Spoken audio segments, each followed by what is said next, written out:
examples set video post third example two paper repeat find the Fourier transformation of f of x. F of x equal to delta function 1 minus x square when modulus of x less than equal to 1 అంటే -1 కి +1 మధ్యలో function f of x 1 minus x square define చేశాడు. -1 కి +1 మధ్యలో లేని values దగ్గర 0 define చేశాడు. దీన్ని Fourier transformation ఫైండ్ అవుట్ చేయాలి. అంటే Fourier transformation ఫైండ్ అవుట్ చేయాలి. దాని నుంచి మనం ఏం చేయాలంటే రెండు ఇంటిగ్రల్ వాల్యూస్ తీసుకురావాలి. అంటే 0 to infinity x into cos x into sin x by x cube into cos of x by dx integral find out చేయాలి. 0 to infinity x into cos x into sin x by x cube dx కూడా find out చేయాలి. ఈ రెండు కూడా ఈ Fourier transformation use చేసి prove చేయాలి. First ఏమో ఈ Fourier ట్రాన్స్ఫర్మేషన్లో కొసైన్ పార్ట్ తీసుకుని ఇది ప్రూవ్ చేస్తాం. ఆ వచ్చిన Fourier ట్రాన్స్ఫర్మేషన్ రిజల్ట్లో రియల్ పార్ట్ యూజ్ చేసి నెక్స్ట్ ఇమాజినరీ పార్ట్ యూజ్ చేసి నెక్స్ట్ ఇంటిగ్రల్ ప్రూవ్ చేస్తాం. ఇక్కడ ఫస్ట్ ఇచ్చిన ఫంక్షన్కి Fourier ట్రాన్స్ఫర్మేషన్ క్యాల్కులేట్ చేయండి. Fourier transformation of f of x equal to ఇక్కడ చూడండి డెఫినేషన్ ఎలా ఇచ్చాడు మనకి -1 కి 1 మధ్యలో ఇచ్చాడు, -1 కి పక్క +1 గడప కూడా ఇచ్చాడు. ఇక్కడ మొత్తం ఇంటర్వల్ మనం 0 to 0 minus into plus into తీసుకోవాలి. మీకు ఆ రిజల్ట్ అది కాన్సెప్ట్ గుర్తుపెట్టుకోవాలి. ఎప్పుడు మైనస్ ఇంటూ ప్లస్ ఇంటూ తీసుకోవాలి ఫంక్షన్ డెఫినేషన్ బట్టి. Function between the two values outer value కూడా డిఫైన్ చేస్తే మైనస్ ఇంటూ ప్లస్ ఇంటూ రాయాలి. అప్పుడు మన మల్టిపుల్ ఏం రాయాలి, ఇంటిగ్రల్ మల్టిపుల్ 1/√2π రాయాలి. f of x into e power ipx dx. ఇప్పుడు 1/√2π ఇంటూ ఫంక్షన్ మరి స్ప్లిట్ చేయాలి కదా, -1 నుంచి 1కి మైనస్ ఇన్ఫినిటీ నుంచి 1కి -1 నుంచి 1కి 1 to ఇన్ఫినిటీ డిఫైన్ చేస్తాం. ఇన్ఫినిటీకి 1కి మధ్యలో -1 మధ్యలో ఒక ఫంక్షన్ -1 కన్నా చిన్న వాల్యూ దగ్గర 0, 1 కన్నా పెద్ద వాల్యూ దగ్గర 0, only between -1 + 1 function 1 minus x square define అయింది. అక్కడ f of x plus 1 minus x square రాస్తాం. అంటే ఈ first integral second integral value 0 అయిపోయాయి. ఓన్లీ మిడిల్ లో మనకు మిగిలింది -1 to 1 minus x square into e power ipx dx ఒకటి మిగిలింది. ఇది కూడా ఇప్పటికి కూడా 0 అయింది. ఇప్పుడు మనం దీన్ని ఏం చేయాలంటే u ఫార్ములా అప్లై చేయాలి. u ఫార్ములా అంటే ఏం చేస్తారు, ఫస్ట్ యూని యాజ్ దగ్గర రాస్తారు. దీన్ని ఇంటిగ్రేషన్ చేయాలి. e power ipx integration e power ipx by ip. ఎందుకంటే ఏదో ఇంటిగ్రేషన్ చేస్తాం విత్ రెస్పెక్ట్ టు x చేస్తాం కాబట్టి ip కాన్స్టెంట్ మైనస్ నెక్స్ట్ ఏం చేయాలి, u అనుకున్న దాన్ని డిఫరెన్షియేషన్ చేయాలి. మళ్ళీ వీరు మళ్ళీ ఇంటిగ్రేషన్ చేయాలి. అంటే మళ్ళీ దీన్ని ఇంటిగ్రేషన్ చేయాలి. ఇంటిగ్రేషన్ చేస్తే ఎంత అవుతుంది, e power ipx by మళ్ళీ ఒక ip వస్తుంది. ఆల్రెడీ ఇప్పుడు ip ఉంది కదా, ఇక్కడ ip హోల్ స్క్వేర్ అయింది.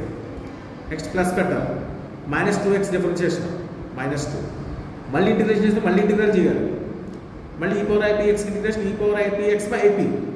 ఆల్రెడీ ip ఇక్కడ 2 టైమ్స్ ఉంది, ఇంకో టైం వస్తుంది కాబట్టి హోల్ క్యూబ్ టైమ్స్ వచ్చింది. చెప్పిన అర్థమైంది కదా, u యాసిడ్ రాస్తాం వీటి differentiation minus u derivative integration చేసిన వాల్యూ మళ్ళీ ఇంటిగ్రేషన్ చేయాలి. మళ్ళీ ఇక్కడ మళ్ళీ డెరివేటివ్ u డెరివేటివ్ చేసిన మళ్ళీ డెరివేటివ్ మళ్ళీ ఇంటిగ్రేషన్ కట్టాలి. నెక్స్ట్ స్టెప్ ఉండదు, ఎందుకంటే ఇక్కడ -2 వచ్చింది కదా, -2 డిఫరెన్షియేషన్ చేస్తే వాల్యూ 0 వస్తుంది. బట్ చేతులు ఇక్కడతో అయిపోతుంది. ఇప్పుడు దీంట్లో మనం 1/√2π రాస్తాం.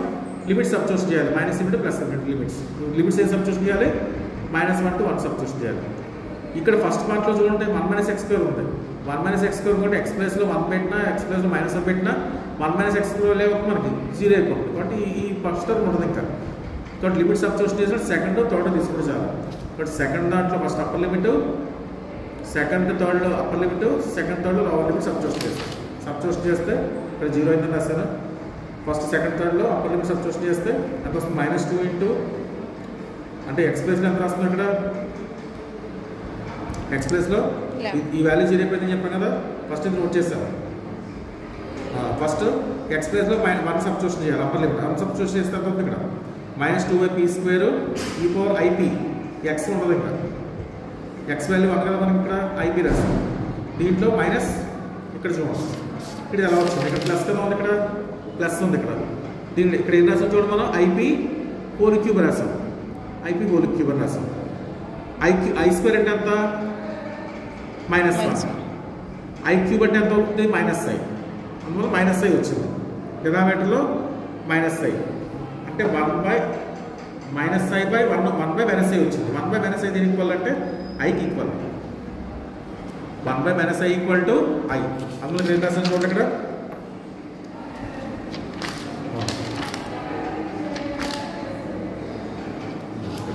చూడండి ఫస్ట్ సింప్లిఫికేషన్ చూడండి ఒకసారి. మళ్ళీ ఇక్కడ i స్క్వేర్ ఉంది, i స్క్వేర్ అంటే -1 అవుతుంది. అందువల్ల ఇక్కడ ఈ మైనస్ ఇంటూ మైనస్ ప్లస్ అవుతుంది, కానీ i స్క్వేర్ అంటే -1 కాబట్టి మైనస్ వచ్చింది. నెక్స్ట్ p స్క్వేర్ ఇక్కడ ఐ క్యూబ్ అంటే ఎంత మైనస్ ఐ అని మైనస్ ఏ అవుతుంది చెప్పాను కదా. ఇక్కడ ఆ మైనస్ మైనస్ క్యాన్సిల్ అయిపోయి ఓన్లీ మనకి ఐఏ ఉంటుంది. ఇక్కడ నెక్స్ట్ వచ్చేస్తాం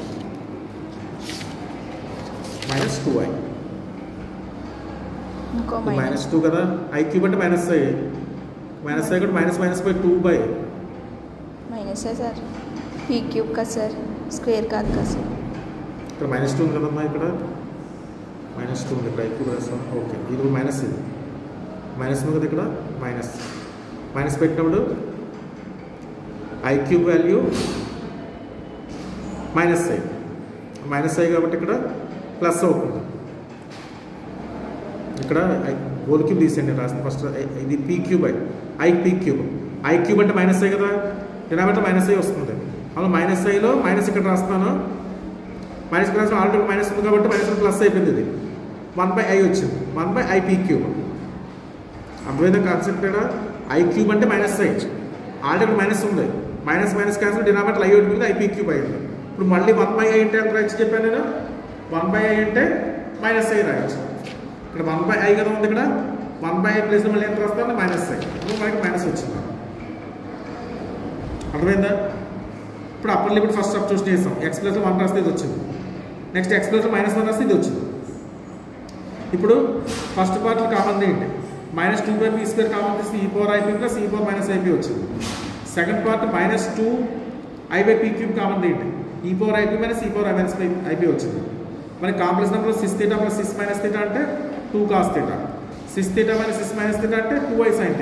రెండు వచ్చేసిన తర్వాత ఇప్పుడు మొత్తం టోటల్గా ఇక్కడ చూడండి, -2 × 2 అంటే -4, ఇది ఇక్కడ -4, ఇప్పుడు -4 అంటే ఇక్కడ మైనస్ మైనస్ ప్లస్ అయిపోయింది. ఎందుకంటే ఐ అంటే i² కదా, i² -1 కాబట్టి ఆల్రెడీ -1 ప్లస్ అయిపోయింది.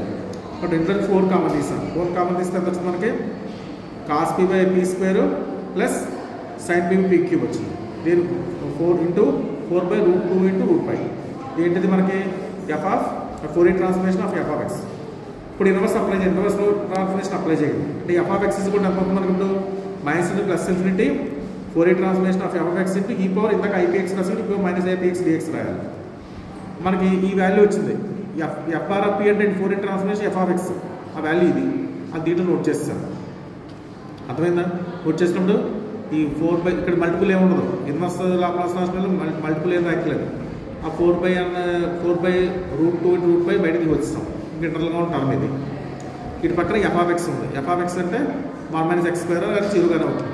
ఇప్పుడు మనం ఫస్ట్ ఏమన్నా 2 కండిషన్లు ఇచ్చాడు. ఒకటేమో cos of integrand cos of x/2 అని చెప్పారు, ఇంటిగ్రెంట్ అని చెప్పుకుంటున్నాడు. దీంట్లో x/2 ఉంది కాబట్టి ఏం చేస్తారంటే x ప్లేస్లో మీరు ఇక్కడ 1/2 రాయండి f(x)లో. x ప్లేస్లో 1/2 రాస్తే f(1/2) ఇక్కడ ఉన్న ఇంటిగ్రల్లో అంతా 4/√2 ఉంది కదా, 4/√2ని 2√2 అని రాయచ్చు కదా, by π × -∞ plus ∞ cos px/p² sin px/p³ ఇక్కడ x ప్లస్లో 1/2 రాస్తాం, e⁻−i/2 వచ్చింది. -i/2 అంటే cos ఫార్ములా సిస్ ఫార్ములా రాయండి, cos p/2 - i sin p/2. అందులో ఇప్పుడు రియల్ పార్ట్ కంపేర్ చేయండి. రియల్ పార్ట్ కంపేర్ చేస్తే మనకు రిజల్ట్ వచ్చింది. మనం రియల్ పార్ట్ కంపేర్ చేస్తే ఓన్లీ రియల్ పార్ట్ కంపేర్ చేస్తే రిజల్ట్ వచ్చింది. అర్థమైందా? నెక్స్ట్ సెకండ్ వన్ ప్రూవ్ చేయడానికి ఏం చేస్తారంటే మళ్ళీ సేమ్ దీంట్లోనే ఈ ఇంటిగ్రల్లోనే ఇంటిగ్రల్లో x ప్లస్ 0 సబ్స్టిట్యూషన్ చేయండి. x ఇక్కడ కదా ఉంది, దీంట్లో x ప్లస్ 0 సబ్స్టిట్యూషన్ చేయండి. 0 సబ్స్టిట్యూషన్ చేస్తే ఈ రిజల్ట్ వచ్చింది మనకి. దాంట్లో ఇప్పుడు ఇలా వచ్చింది 1 = 1 మల్టిపుల్ వచ్చి తీరం జాగ్రత్తగా చూడాలి.